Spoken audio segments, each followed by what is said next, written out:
आप सभी को मेरा नमस्ते। जय जिनेन, जय हिंद, वंदे मातरम। आज हम अध्याय 12 के अंतर्गत ध्वनि साउंड के आंकिक प्रश्नों न्यूमेरिकल्स को सॉल्व करेंगे। इसमें मुख्यतः दो सूत्र प्रयुक्त होंगे। पहला सूत्र है हमारा आवृत्ति न्यू बराबर 1/आवर्तकाल कैपिटल टी।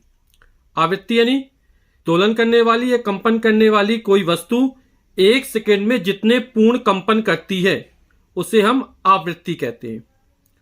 आवर्तकाल यानी टाइम पीरियड, एक कंपन या एक दोलन पूरा करने में जितना समय लगता है उसे हम आवर्तकाल कहते हैं। तरंग वेग v, तरंग दैर्घ्य समान कला में दोलन कर रहे दो क्रमागत कणों के बीच की दूरी को भी तरंग दैर्घ्य कहते हैं। तो हम सवाल क्वेश्चन नंबर 7वां पढ़ते हैं। क्वेश्चन नंबर 7वां कह रहा है किसी व्यक्ति का औसत श्रव्य परास 20 हर्ट्ज से 20 किलो हर्ट्ज है। जो श्रव्य परास है वो कितने 20 हर्ट्ज से 20 किलो हर्ट्ज। फिर कह रहा है इन दोनों आवृत्तियों के लिए ध्वनि तरंगों की तरंग दैर्घ्य ज्ञात कीजिए। यानी इसके लिए हमें तरंग दैर्घ्य ज्ञात करनी है। वायु में ध्वनि का वेग हमें लैम्डा का मान ज्ञात करना है दोनों के लिए। तो एक को लैम्डा 1 मान, इसको लैम्डा 2 मान लेंगे। और कह रहा वायु में ध्वनि का वेग v की जो वैल्यू दी गई है वो हमको दी गई है 344 मीटर प्रति सेकेंड। तो हम जानते हैं तरंग वेग बराबर तरंग दैर्घ्य गुणे आवृत्ति यानी v बराबर लैम्डा न्यू। तो हमें लैम्डा का मान ज्ञात करना है। तो लैम्डा का जब मान ज्ञात कर न्यू इसके नीचे आ जाएगा यानी v अपॉन न्यू। तो लैम्डा बराबर हो जाएगा v अपॉन न्यू। अब हमें इस आवृत्ति के लिए ज्ञात करना, तो लैम्डा 1 मान लिया तो लैम्डा 1 बराबर हो जाएगा v अपॉन न्यू 1। न्यू 1 यानी पहली वाली आवृत्ति है। v का मान 344 मीटर प्रति सेकेंड है। आवृत्ति का मान हर्ट्ज या प्रति सेकेंड होते हैं, 20 दिया गया हमको। 10 का भाग दशमलव यहां लग जाएगा। 2 एकम 2, 1 बचा 2 सत्ते 14, 2 दूनी 4, तो 17.2 मीटर ये हमारा तरंग दैर्घ्य निकल आएगा। अब दूसरी आवृत्ति के लिए हम लैम्डा 2 का मान ज्ञात कर लेते हैं। v अपॉन न्यू 2 हो जाएगा। v का मान फिक्स है 344 मीटर प्रति सेकेंड और ये 20 किलो हर्ट्ज दिया। तो 20 और 1 किलो 1000 हर्ट्ज होता है, तो 1000 का मल्टीप्लाई कर देंगे। 344 में 20 का भाग 17.2 आ जाएगा बटे 1000। जब 1000 का भाग कर 0.3 अंक खिसकेगा तो यहाँ 0 और बढ़ा देंगे तो हो जाएगा 0.0172 मीटर। और ये जो घात में लिखना हो तो 1 अंक इसका 2 अंक इसका तो हो जाएगा 1.72 इंटू 10⁻⁻2 मीटर। यही हमारा आंसर हो जाएगा। क्वेश्चन नंबर 8वां कह रहा है दो बालक किसी एल्युमिनियम पाइप के दो सिरों पर है। एक बालक पाइप के एक सिरे पर पत्थर से आघात करता है। दूसरे सिरे पर स्थित बालक तक वायु तथा एल्यूमिनियम से होकर जाने वाली ध्वनि तरंगों के लिए गए समय का अनुपात ज्ञात कीजिए। जैसे ये एक एल्यूमिनियम पाइप ए बी है तो एक बालक ए सिरे पर कान लगाया, दूसरा यहां पर है। अब क्या होता है ए से आघात किया जाता है। जब आघात करेंगे तो कंपन उत्पन्न होंगे। तो एल्यूमिनियम ठोस है, ठोस में कंपन उत्पन्न होंगे और इसके संपर्क जो वायु वो भी कंपन करेगी तो ध्वनि जाएगी यहां से। अब ध्वनि एक बार किससे वायु से होकर जा रही है, उसी समय एल्यूमिनियम से होकर जा रही है। तो यहां पर ध्वनि पहुंचेगी दूसरे सिरे पर।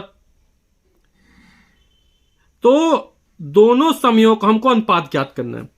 तो हमारी ये लंबाई कितनी एल मान ली हमने कि एल लंबाई का ये एल्यूमिनियम पाइप है। अब यहां पर जो ध्वनि चलेगी वो वायु में जाएगी तो इसमें वायु की चाल लगेगी और जो वायु में ध्वनि की चाल होती है वो 346 मीटर प्रति सेकेंड होती है और ये हमने 25 डिग्री सेल्सियस पर ली है। तो समय निकालना है, समय बराबर होता है दूरी बटे चाल, तब निकल आएगा। अब जब इसमें आघात किया तो एल्यूमिनियम से भी होकर ध्वनि जाएगी। हम जानते हैं ध्वनि की चाल जो होती है वो ठोस में सबसे ज्यादा होती है और गैसों में सबसे कम होती है। तो इस ठोस से होकर भी ध्वनि जाएगी। तो हम जानते हैं, किताब में आंकड़ा दिया गया है कि 25 डिग्री सेल्सियस पर एल्यूमिनियम में ध्वनि की चाल जो होती है वो हमारी होती है 6420 मीटर प्रति सेकंड। तो चाल दी गई, लंबाई हमारी यही फिक्स है, तो फिर हम समय निकाल लेंगे और फिर दोनों का अनुपात हमको ज्ञात करना है। तो वायु में ध्वनि चाल 346 मीटर प्रति सेकंड, ये हमें जो आंकड़े दिए गए हैं वो 25 डिग्री सेल्सियस पे लिखे गए हैं। एल्यूमिनियम ध्वनि चाल 6420 मीटर प्रति सेकंड। पाइप की लंबाई कितनी, एल मान ली। तो ध्वनि का वायु से होकर पाइप के एक सिरे से दूसरे सिरे तक पहुंचने में लिया गया समय या लगा समय, इसको हमने T1 मान लिया। तो समय बराबर होता है दूरी बटे चाल, यानी जो दूरी है वो लंबाई के बराबर हो जाएगी, यानी दूरी बटे चाल। और दूरी कितनी है, पाइप की जो लंबाई है, और पाइप की लंबाई कितनी है, एल है। और चाल कितनी है ध्वनि की, वो 346 मीटर प्रति सेकंड है। तो समय का मात्रक सेकंड, तो ये सेकंड निकल आएगा। इसी प्रकार एल्यूमिनियम से होकर ध्वनि को पाइप के एक सिरे से दूसरे सिरे तक पहुंचने में लगा समय, ये T2 मान लिया। तो T2 बराबर फिर दूरी बटे चाल हो जाएगा। दूरी यानी पाइप की लंबाई L और बटे चाल है वो 6420 है मीटर प्रति सेकंड। तो समय किस में निकलेगा, सेकंड में निकलेगा, क्योंकि मीटर से मीटर कैंसिल हो जाएगा। अब हमसे कह रहा अनुपात ज्ञात कीजिए। तो अनुपात में क्या करेंगे, पहले वाले लगे समय में दूसरे वाले लगे समय भाग कर देंगे, यानी T1 अपॉन T2 का मान हमको ज्ञात करना है। T1 का मान है L बटे 346, T2 का मान है L बटे 6420। जब बटे के नीचे बटे लगे हों तो बटे वाली संख्या पलटती ऊपर जाए गुणा हो जाता है, तो हो जाएगा L बटे 346। नीचे वाले को पलट देंगे, ये हो जाएगा 6420 बटे L।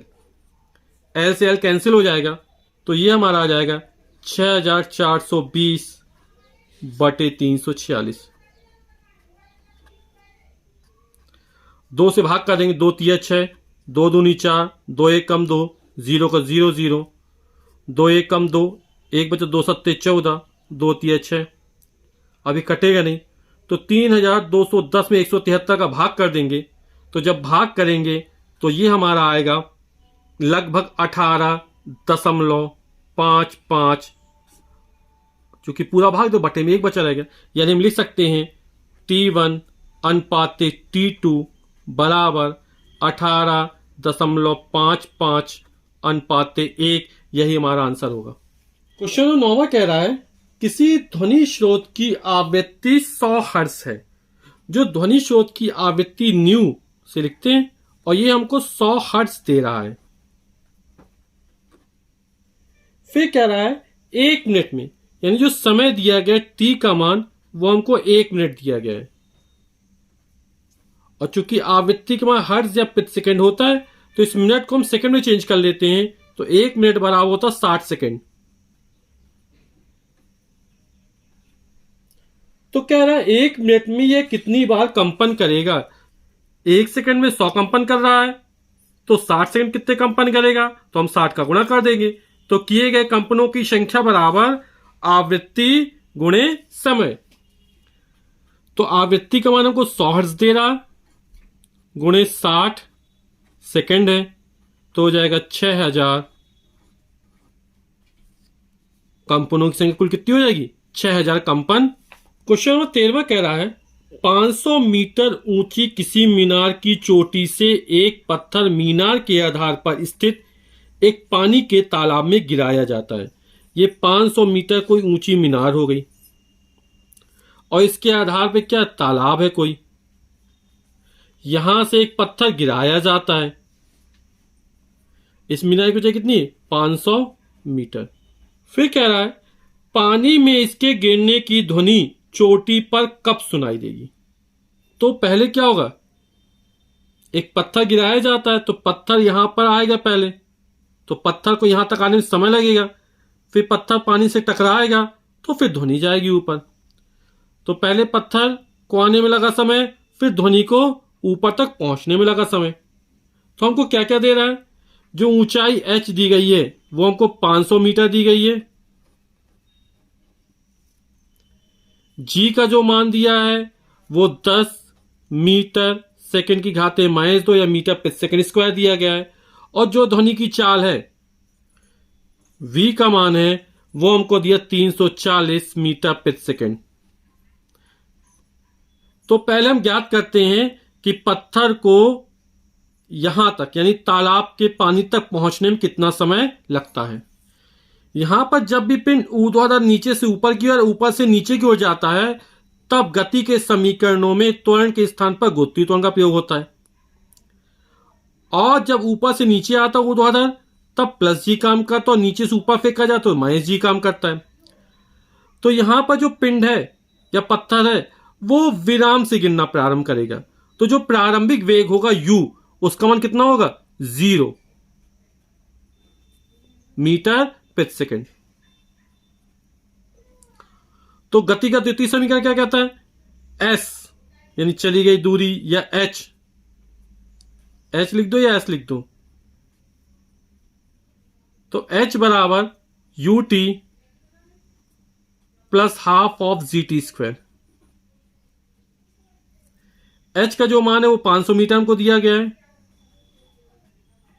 प्रारंभिक वेग 0 इंटू टी प्लस 1/2, g का मान 10 मीटर प्रति सेकंड स्क्वायर है, और t का मान हमको ज्ञात करना है टी स्क्वायर। तो 0 इंटू टू 0 हो जाएगा, तो 500 बराबर हो जाएगा 10 में 2 का भाग जाए 5, टी स्क्वायर के मान का 5 नीचे आ जाएगा, तो टी स्क्वायर बराबर हो जाएगा 500/5। और जब 500 5 का भाग दे आ जाएगा 100, तो टी स्क्वायर बराबर 100, दोनों पक्षों का वर्गमूल ले लेंगे तो टी बराबर हो जाएगा 10 सेकंड, क्योंकि समय का मान ऋणात्मक नहीं होता है। तो मीनार की चोटी से पानी के तालाब तक पत्थर को पहुंचने में लगा समय कितना लगा, 10 सेकंड। अब जब ये पत्थर टकराएगा ध्वनि जाएगी। अब देखते हैं ध्वनि को कितना समय लगता है मीनार की ऊपरी चोटी तक पहुंचने में। तो ध्वनि की चाल को 340 मीटर प्रति सेकंड दी गई है, और यहां पर ये जो मीनार की ऊंचाई 500 मीटर है, तो हम जानते हैं समय बराबर दूरी बटे चाल। दूरी 500 मीटर हो जाएगी, चाल 340 मीटर प्रति सेकंड हो जाएगी। तो देखते हैं कितना समय लगता है। ध्वनि को मीनार की चोटी तक पहुंचने में लगा समय टी डैश मान लिया, तो टी डैश बराबर हो जाएगा मीनार की ऊंचाई बटे ध्वनि की चाल। मीनार की ऊंचाई हमारी 500 मीटर है, और जो ध्वनि की चाल है वो 340 मीटर प्रति सेकंड हमको दी गई थी। 0 0 कैंसिल हो जाएगा, तो आ जाएगा 50/34। 2 से काट देंगे तो हो जाएगा 25/17, और जब 25 में हम 17 का भाग करेंगे तभी आ जाएगा 1.47 सेकंड। तो सवाल था हमारा, पानी में इसके गिरने की ध्वनि चोटी पर कब सुनाई देगी। तो हमें लगा कुल समय निकालना है, तो कुल समय जो दोनों समय निकालने को जोड़ देंगे t प्लस टी डैश, तो ये हो जाएगा हमारा 10 सेकेंड प्लस 1.47 सेकेंड, तो हो जाएगा 11.47 सेकेंड। इतना समय हमको लगेगा। क्वेश्चन नंबर 14 कह रहा है, एक ध्वनि तरंग 339 मीटर प्रति सेकंड की चाल से चलती है। यानी चाल कितनी दी गई है, 339 मीटर प्रति सेकंड। यदि इसकी तरंग दैर्घ्य लैम्डा 1.5 सेंटीमीटर हो तो तरंग की आवृत्ति कितनी होगी। तो आप लोग बिल्कुल सही सोच रहे हैं। कौन सा सूत्र लग जाएगा, v बराबर लैम्डा इंटू न्यू, क्योंकि हमको v का मान भी दिया गया है, लैम्डा का मान भी दिया गया है, और न्यू का मान हमको ज्ञात करना है। तो ध्वनि की चाल v का मान 339 मीटर प्रति सेकंड दिया गया है, तरंग दैर्घ्य लैम्डा दिया गया है 1.5 सेंटीमीटर। अब ये मीटर में, ये सेंटीमीटर में, तो सवाल लगाते समय एक ही पद्धति में होनी चाहिए मात्रक हमारे। तो इस सेंटीमीटर को मीटर में बदल लेते हैं, तो 1.5 इंटू 10 की पावर -2, 1 सेंटीमीटर 10 की घात -2 मीटर होता है। और हम सूत्र पढ़ चुके v बराबर लैम्डा इंटू न्यू, तो न्यू का जब मान निकालेंगे तो हो जाएगा v अपॉन लैम्डा। v का मान कितना दिया 339 बटे लैम्डा 1.5 इंटू 10⁻⁻²। आवृत्ति की मात्रा हर्ट्ज या प्रति सेकंड। तो दशमलव टाइम जीरो बढ़ा देंगे तो हो जाएगा 3390। 10 के हाथ माइनस 2 ऊपर जाए प्लस हो जाएगा। 10 के हाथ तो 2 यानी 100। यहां पे 100 का भाग भी कर सकते हैं, दोनों एक ही चीज है। तो 10 के हाथ 2 को हम 100 लिख देते ऊपर जाके, बटे 1.5 हट चुके 15 हो गया। 5 से काट देंगे, 5 तिया 15, 5 दूनी 10, 20 हो गया। और 3 एकम 3, 3 एकम 3, 3 एकम 3, 3 त्रिका 9, 0। तो 1130 गुणा 20 करना है हमको। तो 1130 गुणा 20, 0 0, 113 दूनी 226 हो जाएगा हमारा हर्ट्ज। तो हमसे पूछ रहा है आगे, क्या ये श्रव्य होंगी? ध्वनि हमें कब सुनाई देती है? जब उसकी सीमा 20 हर्ट्ज से 20,000 हर्ट्ज तक हो। जब ध्वनि की आवृत्ति 20 हर्ट्ज से 20,000 हर्ट्ज के बीच होती है तभी वो हमें ध्वनि सुनाई देती है, तब वो श्रव्य कहलाती है। और 20,000 हर्ट्ज से ज्यादा हो तो पराश्रव्य ध्वनि कहलाती है।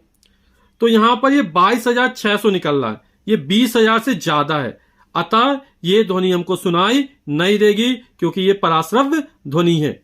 अगला क्वेश्चन 20वां कह रहा है, एक पनडुब्बी पर लगी एक सोनार युक्ति संकेत भेजती है। पनडुब्बी सोनार युक्ति ले वो संकेत भेजती है और उनकी प्रतिध्वनि 5 सेकंड पश्चात ग्रहण करती है।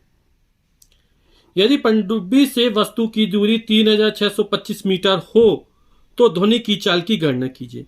हमें ध्वनि की चाल यानी v का मान हमको ज्ञात करना है और ये दो आंकड़े हमको दिए गए हैं। प्रतिध्वनि ग्रहण करने में लगा समय 5 सेकंड दे रहा है और पनडुब्बी से वस्तु की 3625 मीटर कह रहा है। अब मान लो पनडुब्बी है, यहां पर यह संकेत भेजती है, तो ये संकेत भेजेगी ध्वनि की सहायता से, जाएगा टकरा के फिर वापस आएगा। यानी कि 3625 मीटर दूर है, तो पहले यहां तक जाएगी इतनी दूरी तक और फिर वापस आएगी। तो कितना समय लगता है? 5 सेकंड। यानी ध्वनि को यहां से यहां तक जाने में और फिर वापस आने में। प्रतिध्वनि मतलब जहां से ध्वनि चलेगी फिर वहीं सुनाई देगी ना, तभी तो प्रतिध्वनि कहलाएगी। तो 3625 मीटर गई और टकरा के फिर वापस आई, तो टोटल दूरी कितनी हो जाएगी? 3625 प्लस 3625, दोनों को जोड़ देंगे, 2 को गुणा कर देंगे। तो हमें चाल ज्ञात करनी है, तो चाल बार दूरी बटे समय। तो दूरी कितनी हो? 3625 प्लस 3625। तो चाल ज्ञात करनी, चाल बराबर v बराबर दूरी बटे समय।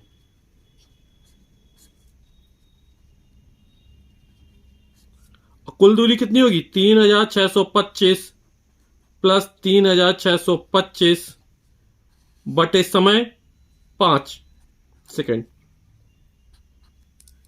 3625 जोड़ेंगे तो हो जाएगा 7250 बटे 5। 5 एकम 5, 2 बचा, 22 हो गए, 5 चौक 20, फिर 2 बचा, 55 25 मीटर प्रति सेकेंड। यही हमारा आंसर हो जाएगा।